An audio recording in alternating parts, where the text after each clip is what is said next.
አባት ሙዝህን ጥለሃል። የእሱን ማን አለ እሱ የት ይሄዳል? እኔ የሚበላውን ያልኩት ምን ይባላል?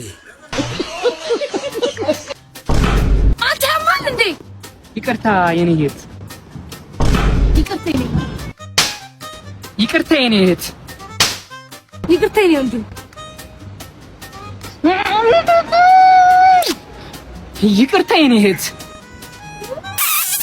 ይቅርታ የኔ ወንድም። በቃ ይቅር ብያለሁ።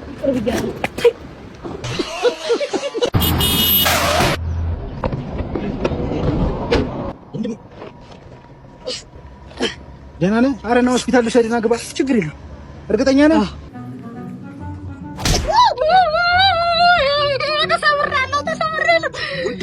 ስፓይናል ኮርድ ራጅም ሲቲ ስካንም አሳየኝ። ኧረ ነካ እኮ ነው ያደረኩሽ በበሩ ያይሽ